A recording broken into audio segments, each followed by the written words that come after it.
Well, hi, and thanks for joining me here in my shop. I'm going to carry on with this radio, still focused on the issue of the overheating transformer.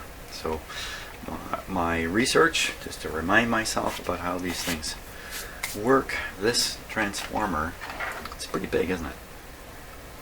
It's designed to run with 25 cycles. That's how old this radio is. This radio is from 1940 or 1939, somewhere around there.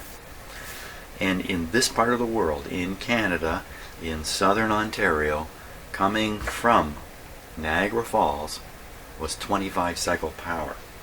Apparently, I've learned that's really unusual. And that was because in the early days, making rotating machines that could spin fast enough, well, it just wasn't attractive to attempt to do. 25 cycles is great for transmission and for operating motors, and that's what the original electric system was all about: transmitting power from the location where it was generated at Niagara Falls to some location where it was going to be consumed, and 25 cycles is really good for that. But most of the world went to 50 cycles. 50, I guess, being half of 100. I guess that's why they picked 50. And other parts of the world, North America in particular, went to 60. 60 cycles being the number of seconds in a minute. I'm pretty sure that's why 60 was picked. 50-60 worked pretty much the same way. It shouldn't really matter if you plug a 50 device into a 60 cycle system. 25 to 60, you gotta wonder now, gee, what would happen there? From my reading on this and my previous experience and all the like, says the same thing. Running a 25 cycle transformer on 60 cycles is nothing but even better for it. It will be cooler, and it will produce a higher voltage. It produces a higher voltage in the sense that when you rectify the higher frequency of the 60 cycles, you're liable to get a bigger B plus DC out of it. So basically, no harm plugging a 25 cycle or 50 cycle into a 60 cycle, 60 hertz system. So why is this thing overheating? Now, is it overheating? Or is it just designed to get that hot? My own opinion is no way was it designed to get that hot. I ran this radio for what, 10 minutes, 15 minutes a video ago, and at the end of it, the outside of this was up at 60 degrees, I think. If it's 60 on the outside and it's rapidly heating, you can guess it's 80, 90 on the inside. You do not want these things to have any temperatures getting up around 90 or beyond, in my opinion anyway. This is based on my experience with power systems and power cables and power system transformers, like the thing on the pole in your backyard. These things are made with oil and paper. This has probably got paper in it. These materials can survive nicely up to a certain temperature. Up around 90, 95, 100, they start to cook. Some of the chemical components of these materials will begin to break. The long molecules will break. It'll start changing its chemistry. Oil becomes like a wax. Paper starts turning brown. Stuff starts happening. When you get up to around 120 degrees C, you start to rapidly degrade. Now, how hot is it getting inside here? I didn't let this thing rise up to its full operating temperature. It's being heated by a couple tubes, one that's out here and another hot one back there. So there's a lot of heat potential, and it'll take a long time for this thing to rise up. Now let's say it got all the way up to say 80. I could read 80 hertz. Okay, 80 hertz badly. If something's running at 80, I think you could even smell 80. It'd be materials on the surface here that would be vaporizing, and you would smell that as that hot smell, you know. 80 on the outside, 90, 95, 100 on the inside. That's where I think this transformer would end up. So no way we can ignore this. We just can't ignore this. It shouldn't be hot. It should be cool, in fact. Yet it's quite hot. Now, another important observation I made with this guy. So this meter, this device here, will meter all kinds of things, including wattage. You may have noticed I checked quickly what the watt draw was on this radio. It says right on it that the watt draw should be, It says 40 or 80. I'm pretty sure that's 80. Let me get a flashlight. By the way, got this at a yard sale. Okay, it says 80. 80 watts. That's typical for a radio of this size. 80 watts is very typical. But it was drawing 120, if I remember right now. So that's a 50% more than it should be. So power turns into heat. That's what it turns into. Heat, a little bit of light, a little bit of sound, but mostly heat. So where's that extra power in this radio? If the extra power was in one of these components, like a resistor, I think it would fry right away. If the extra power was somehow in one of these tubes, like these tubes usually run 4 watts, 3 watts, 5 watts, no more than that. If somehow you're trying to dissipate 30 watts out of one of these things, I think it'd be glowing like a light bulb and it would pop right away. So where can you burn up so much power?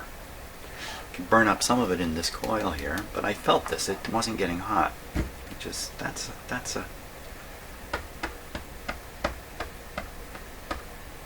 That's quite an observation.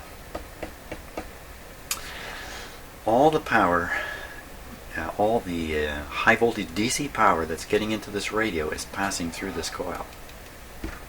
If the transformer is getting hot because the radio is taking too much power, all that power is going through this coil. And this coil has some resistance. It's going to get hot. It's going to get warm anyway. So you'd think, if that's the case, if this is getting hot because of some load inside the radio itself, this would get hot too. But it's not. Not hot. Okay, so that's good. I'm glad I did all that talking there. That's more for my sake than anything else. I just enjoy hearing myself talk. So here's what we're going to do. First, we are going to operate this radio as it is, measure the power drain gain, make sure it is what I said it was. Following that, we're going to unplug the speaker. I'll show you on the schematic what effect that'll have on the radio. If that doesn't drop the power way down, we'll pull out the rectifier tube, which by the way is pulled out. I better put it in.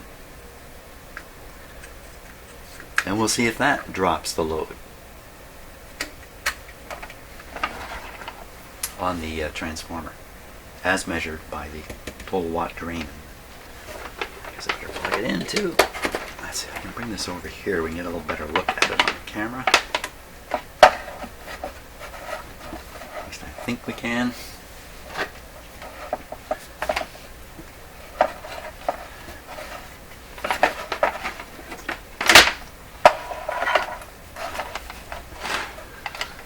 Okay, we'll try that. So first test is the radio operating just as I operated it before. Switch is on, the light bulb is out, by the way. That's a couple of watts, a watt or two saved there. Another interesting observation is the way in which the power increases, come to think of it. We'll turn this radio on and we'll watch this and see when it gets up to its main power. We'll watch it. I think I'm ready now.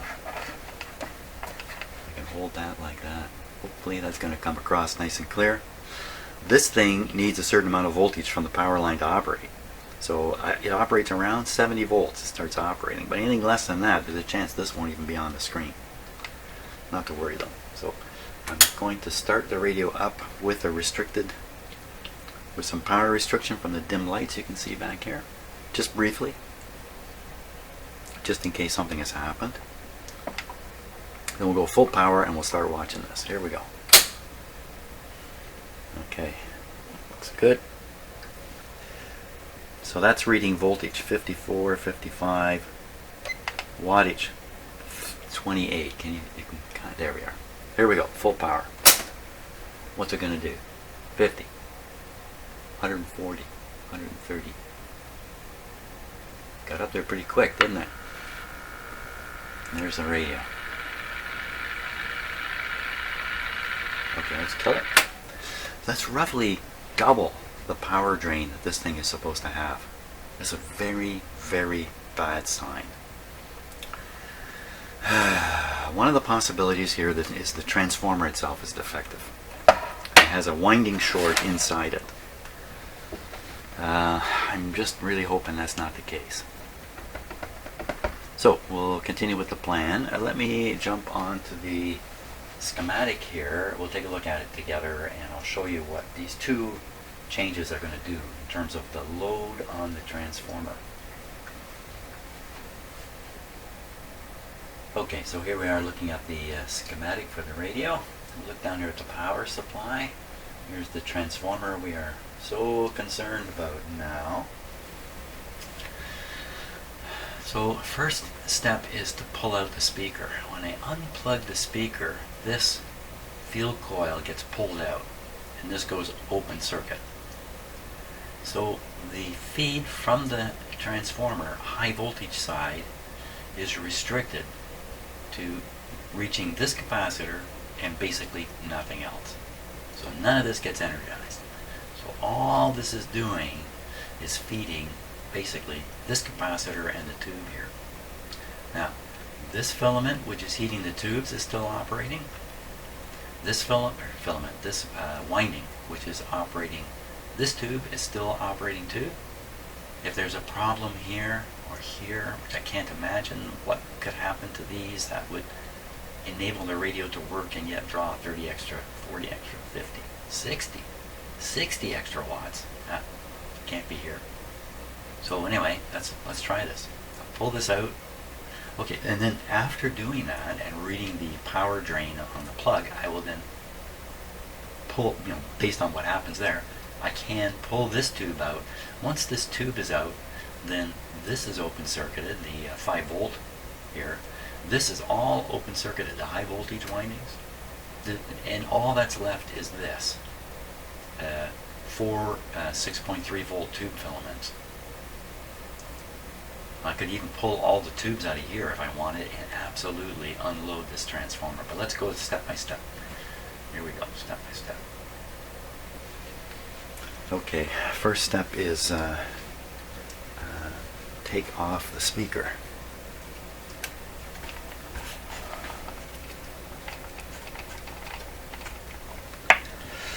Okay, are we ready?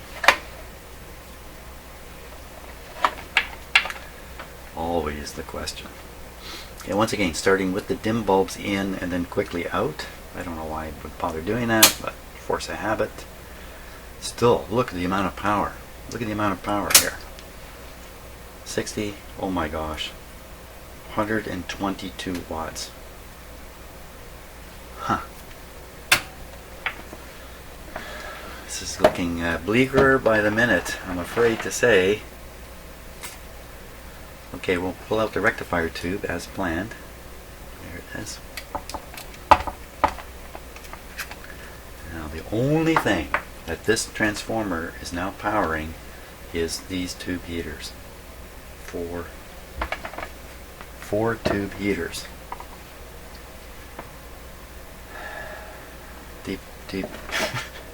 Okay, so if the radio fails this test, we're really close to condemning the whole radio. That's where this is going, I'm afraid. This is really not a happy day. Did I push the watt thing here? Here we go.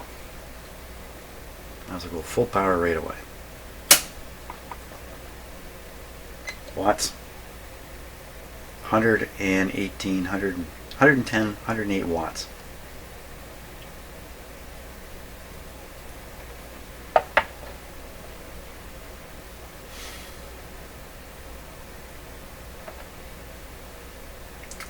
I would expect it to be 4 watts, 3 watts. Okay, we got to go another step here. Oh, I won something. What'd I win? Tell them what you won. Pull the rest of the tubes out.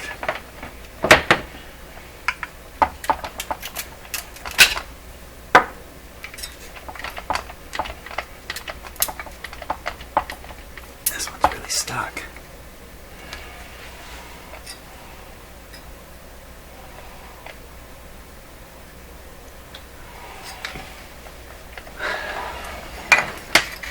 welded in there. There we go. This is on a grommeted. This is yeah. Pull that out.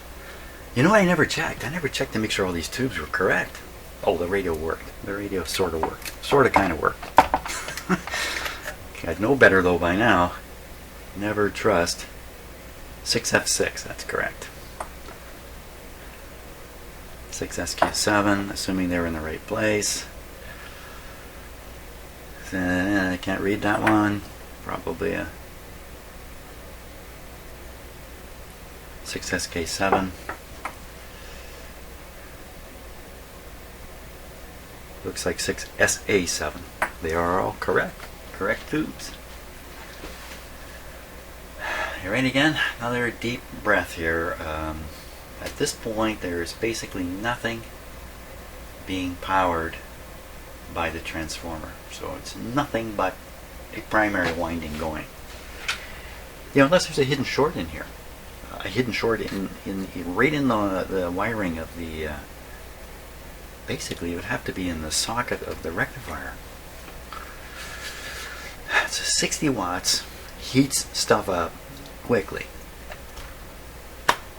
So whatever it is should be getting pretty hot pretty quick. Unless you got a big hunk of metal associated with it, and then it takes a long time. Even with 60 watts, it takes a long time to heat something like that up. It's all bad. It's just bad. It's bad. It's bad. It's bad. Okay, here we go.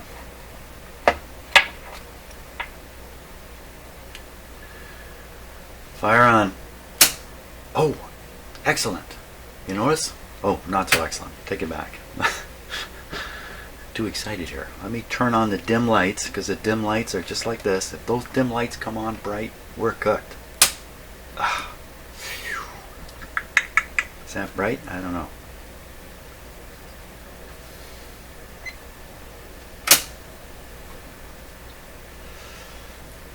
$100 watts.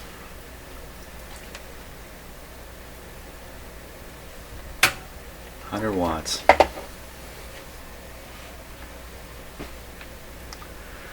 100 watts. Okay, so the next thing we would need to do is very carefully examine the wires that are exposed under the radio to look for anything, something, anything. Look at the socket.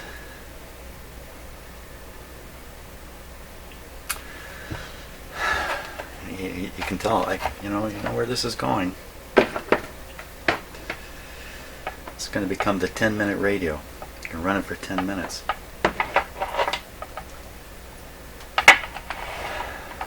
I just wish there was something more to this. Well, if anything, yeah, I was going to say, if anything was absorbing the 60 watts, there'd be lots of heat in here already. I don't feel anything.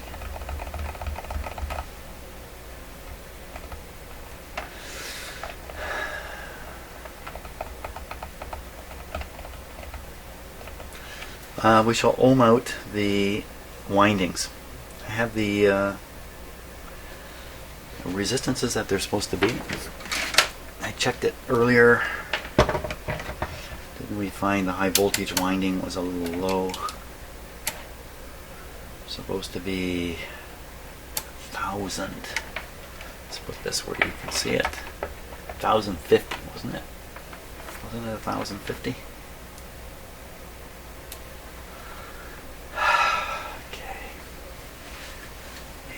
Do I remember which wires it was?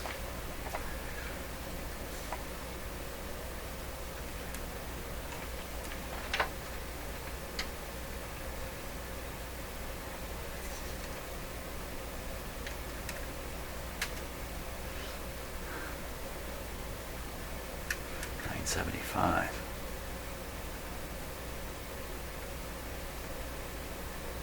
1,050. 975.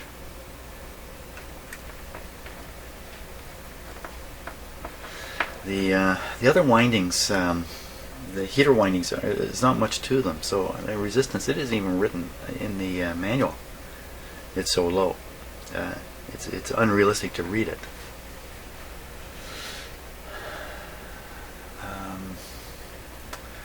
So another possibility is the measuring the open circuit voltage of the transformer, and I think that is revealed in the in here in the schematic. 1070 ohms is what it's supposed to be for the 25 cycle transformer, 700 for the 60 cycle transformer, so it should be 1070, and the voltage is, I thought it told me here, darn it, I'm looking at the schematic, it does not tell me the voltage, the open circuit voltage. So it tells me the voltage after rectifier and everything. How's that going to help? I gotta think of something more here to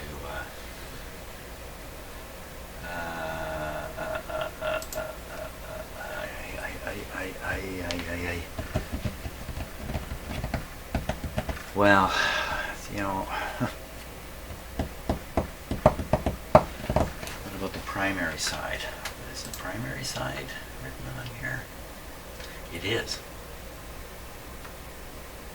14.4 ohms on the primary side. Okay, let's try that. 14.4 ohms on the primary side. 14.4. And that should be able to read it right through the plug. I think I did this. So look at that, 14.8 instead of 14.4. So primary appears to be good.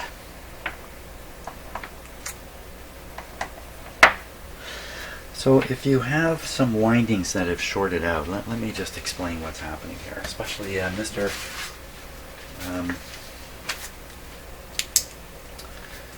H, in case we're about to condemn your radio here, I'd like you to understand what has happened to it, or what I think has happened to it. So we have windings inside the transformer.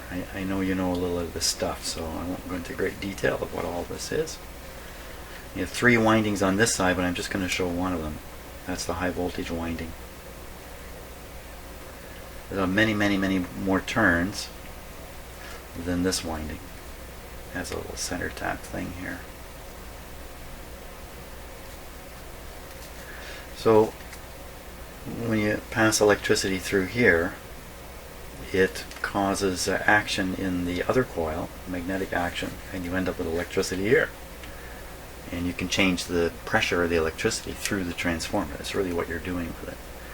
You can raise the pressure up to the pressure required for the tubes to operate, 200, 300 volts, something like that. If you were to hook this wire straight to this wire, put a short circuit on here, then the result of this side would draw huge power from here. What you'd see if you put a power meter on here is, instead of seeing the expected, I don't know, 50 watts, you might see 100 watts. That's exactly what is happening here. But I don't think there's a short circuit here. What I suspect is the short circuit is in here. That what's happened is the wire windings have actually shorted. So maybe I'll just draw it like this. Maybe somehow there's a contact here. What that does in effect, I'll draw it here, is it reduces the number of turns because a few of them have been shorted away. Short.